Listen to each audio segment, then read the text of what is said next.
بسم اللہ الرحمن الرحیم۔ السلام علیکم۔ ایک بوڑھا آدمی کانچ کے برتنوں کا بڑا سا ٹوکرا سر پر اٹھائے شہر بیچنے کے لیے جا رہا تھا۔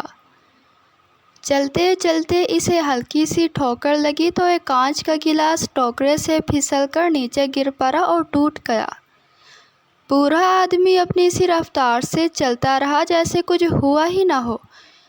پیچھے چلنے والے ایک اور راہگیر نے دیکھا تو بھاگ کر بوڑھے کے پاس پہنچا اور کہا، بابا جی، آپ کو شاید پتہ نہیں چلا، پیچھے آپ کا ایک برتن ٹوکرے سے گر کر ٹوٹ گیا ہے۔ بوڑھا اپنی رفتار کم کیے بغیر بولا، بیٹا مجھے معلوم ہے۔ راہگیر نے حیران ہو کر کہا، بابا جی، آپ کو معلوم ہے تو رکے نہیں۔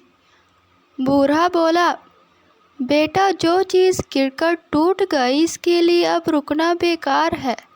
بالفرض میں اگر رک جاتا، ٹوکرا زمین پہ رکھتا، اس ٹوٹی چیز کو جو اب جڑ نہیں سکتی اٹھا کر دیکھتا، افسوس کرتا، پھر ٹوکرا اٹھا کر سر پر رکھتا تو میں اپنا ٹائم بھی خراب کرتا، ٹوکرا رکھنے اور اٹھانے میں کوئی اور نقصان بھی کر لیتا اور شہر میں جو کاروبار کرنا تھا، افسوس اور تعاسف کے باعث وہ بھی خراب کرتا۔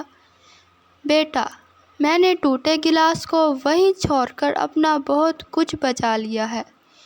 ہماری زندگی میں کچھ پریشانیاں، غلط فہمیاں، نقصان اور مصیبتیں بالکل اسی ٹوٹے گلاس کی طرح ہوتی ہیں کہ جن کو ہمیں بھول جانا چاہیے، چھوڑ کر آگے بڑھ جانا چاہیے۔